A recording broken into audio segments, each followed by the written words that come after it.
Modern review में आपका स्वागत है। मैं हूं आपका दोस्त और होस्ट। आप लोग मुझे मॉडर्न बुला सकते हैं। तो आज मैं रिव्यू करने वाला हूं मार्वल की न्यू सीरीज वांडा विजन, जिसका episode 1 and 2 Disney plus Hotstar पर रिलीज हुआ है।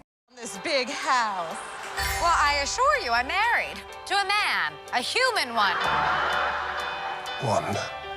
दोनों एपिसोड में स्पॉइल करने के लिए कुछ है नहीं, बट स्टिल स्पॉइलर वार्निंग, आगे स्पॉइलर हो सकते हैं। तो हमने लास्ट फिल्म मार्वल की स्पाइडरमैन फार फ्रॉम होम देखे थे, जो जुलाई 2019 में रिलीज हुई थी, और वो फिल्म एंड था एमसीयू के फेज 4 का। तो उसके बाद सीधा हमें 2021 में एमसीयू की तरफ से कुछ देखने मिल रहा है, लगभग 2 साल बाद। और फेज 4 को किक ऑफ किया है वांडा विजन ने। ये एक सीरीज है जिसके 9 एपिसोड कंफर्म है, और इसका एपिसोड 1 एंड 2 रिलीज हुआ है, और बाकी के एपिसोड हर वीक रिलीज होंगे, और ये सीरीज मार्च तक चलेगी। तो हमने लास्ट वांडा को एके स्कारलेट विच को देखा था एंड गेम में क्लिंट से बात करते हुए, और वो विजन की डेथ से दुखी थी। वांडा ने एवेंजर्स एज ऑफ अल्ट्रॉन से पहले अपने परिवार को खोया था, और एज ऑफ अल्ट्रॉन में अपने भाई को खोया, और इन्फिनिटी वॉर में अपना प्यार विजन को खोया, और खुद भी डिसइंटीग्रेट हो गई थी थैनोस की स्नैप से इन्फिनिटी वॉर में। और एंड गेम में थैनोस की हालत खराब कर दी थी। थैनोस को अपनी शिप से रेन फायर करना पड़ा सब पर, और उसमें उसकी खुद की भी आर्मी ने डैमेज लिया। तो सोचो कितने गुस्से में और इमोशनल थी वांडा एंड गेम में। और विजन को लास्ट हमने इन्फिनिटी वॉर में देखा था, जहाँ वाकांडा की बैटल में थैनोस उसके सर से माइंड स्टोन निकाल कर मार देता है उसे। जब इस सीरीज का ट्रेलर आया,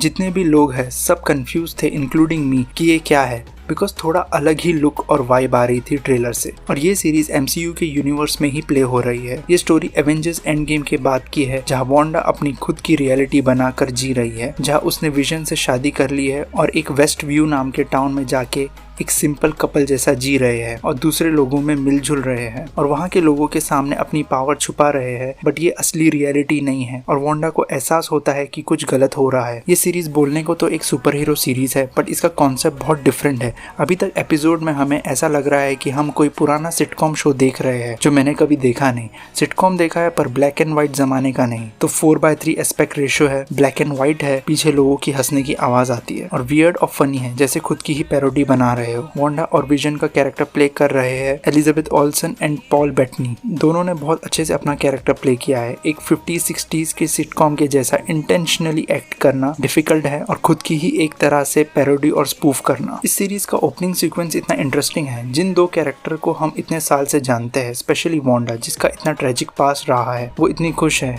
उसने शादी कर ली, वो गा रही है, वो दोनों हस्बैंड वाइफ बन चुके हैं, खाना बना रहे हैं, विजन ऑफिस पे काम करने के लिए जा रहा है। वो देखकर अच्छा लग रहा था कि कुछ अलग देखने मिल रहा है हमें ये कैरेक्टर से, बिकॉज इस सीरीज को एक सिटकॉम जैसा बनाया है। तो हर एपिसोड में एक सेपरेट इवेंट है, और उसके आगे पीछे ही स्टोरी रिवॉल्व होती है। अभी तक तो प्रॉपर सीरीज का विलन इंट्रोड्यूस नहीं हुआ है इन दोनों एपिसोड में। जैसे फर्स्ट एपिसोड में विलन के नाम पर हमें प्रॉब्लम मिलती है कि विजन का बॉस उनके घर पर डिनर करने के लिए आ रहा है, तो उसे कैसे अच्छे से वेलकम करे और उसका ध्यान रखे। और दूसरे एपिसोड में विजन च्युइंगम खा लेता है, और वो च्युइंगम उसके पेट की मशीन में फंस जाता है, और उसके कारण विजन नशे में चला जाता है। और या मैं ये कहूँ कि उसकी बॉडी में मेल फंक्शन हो जाता है, और टाउन के लोगों के सामने वांडा विजन को मैजिक ट्रिक करना है। सही सुना आपने दोस्तों, एमसीयू के वांडा विजन ये कर रहे हैं। फर्स्ट एपिसोड फिर भी मुझे अच्छा लगा, क्योंकि इंट्रोडक्शन था सीरीज का वांडा विजन को एक न्यू दुनिया, न्यू अवतार में देखकर अच्छा लग रहा था। बट एपिसोड 2 तक मैं बोर हो गया, क्योंकि वही चीज रिपीट हो रही थी। पर दोनों एपिसोड में कुछ चीजें हैं जिससे रियलिटी का अंदाजा होता है वांडा को, जिससे वो शायद छुपाने की भी कोशिश कर रही है, और खुद के बनाए हुए दुनिया को सच्ची मान रही है। जैसे उन्हें जब भी कोई पर्सन सवाल करे तो उन्हें याद ही नहीं होता कुछ भी, जैसे कब शादी हुई, क्यों बच्चे नहीं हैं, क्यों इधर आए, कुछ पता नहीं। और वांडा थोड़ा पैनिक भी हो जाती है ये सब सुन के। जैसे हम सपना देखते हैं, हम सीधा सपने के बीच में होते हैं, कहाँ से सपना शुरू हुआ कुछ पता नहीं। वही सब वांडा और विजन के साथ भी हो रहा है। वैसे दोनों एपिसोड के हाफ टाइम में एक पुराना एड आता है, जो एक ईस्टर एग है। फर्स्ट एड में टोस्टर बेच रहे हैं, जिसे बनाया है स्टार्क इंडस्ट्री ने, और उस टोस्टर की आवाज आयरन मैन के ब्लास्ट चार्ज होने की आवाज है। और दूसरा एड है रिस्ट वॉच का, जिसे बनाया है हाइड्रा ने। और दोनों एपिसोड में कुछ इंटरेस्टिंग चीजें हैं। जैसे एपिसोड 1 की एंड में हमें पता चलता है कि वांडा विजन को कोई टीवी में देख रहा है, जैसे वो लोग का सिटकॉम कोई देख रहा है। वो देखकर मुझे जिम कैरी की फिल्म द ट्रूमैन शो की याद आई। और सेकंड एपिसोड में कलरफुल प्लेन मिलना और एंड में सब कलरफुल होना, वो देखकर मुझे टोबी मैगवायर की फिल्म प्लेजेंट विला की याद आई। ये दोनों एपिसोड का total run time around 1 hour है। उसमें से फर्स्ट एपिसोड थोड़ा इंटरेस्टिंग लगा, बिकॉज हमें पहली बार वांडा विजन को इस न्यू अवतार में देखने मिला। बट वही सेकंड एपिसोड में रिपीट हुआ तो बोर हो गया। और जो बीच बीच में वियर्ड चीजें हो रही थी वांडा के साथ जिसका एक्चुअल में इम्पोर्टेंस है आगे, वो बस 1 या 2 मिनट का ही है। तो ये बहुत खराब लगा मुझे कि अराउंड 1 आवर के कंटेंट में 1 या 2 मिनट ही इंटरेस्टिंग था। रही बात विजुअल इफेक्ट्स की, तो देखो ये मार्वल की फिल्म है, विजुअल इफेक्ट्स खराब होने का चांस ही नहीं। और एक अच्छा लगा ये देखकर कि वांडा अपने पावर से चीजें लिफ्ट करती है, तो ये बड़ी आसानी से विजुअल इफेक्ट्स का यूज कर सकते थे। बट पुराने जमाने में थिन वायर का इस्तेमाल होता था, तो यहाँ भी वही देखने मिला। तो जो भी सामान वांडा हवा में यूज करती है वो थिन वायर पर लटका है, वो देखोगे तो आपको समझेगा। थोड़ा इम्परफेक्शन है जिस तरह सामान उड़ रहे हैं हवा में। और सेट और कॉस्ट्यूम भी अच्छा लग रहा है दोनों का, घर और सामान का लुक भी उस टाइम पीरियड का ही लग रहा है। और एपिसोड 2 का क्लाइमेक्स क्लिफ हैंगर पर खत्म हुआ,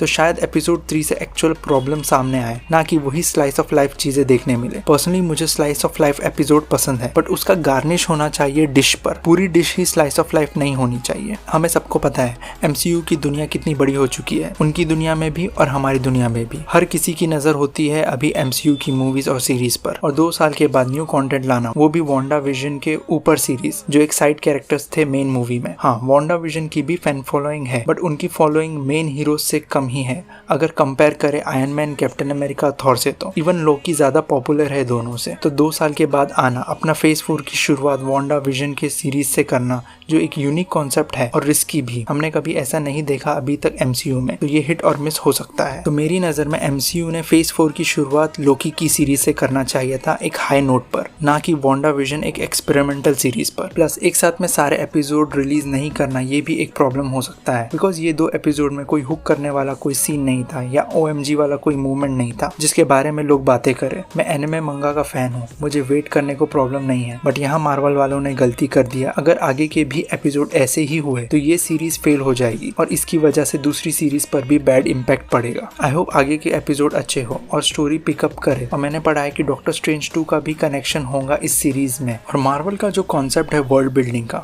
एक दुनिया को कनेक्ट रखने का, कैरेक्टर्स को कनेक्ट रखने का, ये बहुत पॉजिटिव काम करता है उनके लिए। फॉर एग्जाम्पल, मुझे कैप्टन मार्वल का ट्रेलर पसंद नहीं आया था, प्लस रिव्यू भी एवरेज थे, तो मुझे नहीं देखना था कैप्टन मार्वल, बट स्टिल देखना पड़ा क्योंकि उसका काम था एंड गेम में, और फ्यूचर में भी डेफिनेटली हो सकता है, इस वजह से देखना पड़ा। तो चाह के भी हम फैंस कोई भी MCU की फिल्म और सीरीज को अब इग्नोर नहीं कर सकते, चाहे अच्छी हो या खराब। मैं ये 2 एपिसोड से पूरी सीरीज को जज नहीं करना चाहता, बट मुझे ये 2 एपिसोड एवरेज लगे। और मेजोरिटी इंडियन ऑडियंस MCU की मूवी देखते हैं उसके एक्शन और एडवेंचर और कैरेक्टर्स के लिए, और कैरेक्टर्स के अलावा मुझे नहीं लगता इंडियन ऑडियंस कनेक्ट हो पाएंगी ये 2 एपिसोड से। और एक बात, मार्वल को पता है कि MCU का फैन बेस बहुत ज्यादा है इंडिया में, तो हिंदी डब साइमल्टेनियसली रिलीज करना चाहिए था, बिकॉज मेरे बहुत सारे फ्रेंड्स हैं जो हॉलीवुड मूवीज हिंदी डब में देखते हैं, तो हिंदी डब जल्द से जल्द रिलीज कर देना चाहिए मार्वल वालों ने। अगर आपको ये रिव्यू अच्छा लगा तो इस वीडियो को लाइक और शेयर करें और कमेंट्स में बताएं आपकी राय, और इंस्टाग्राम पर भी मुझे फॉलो करें, मैं वहाँ मूवी से रिलेटेड कुछ ना कुछ न्यूज लाता रहूंगा।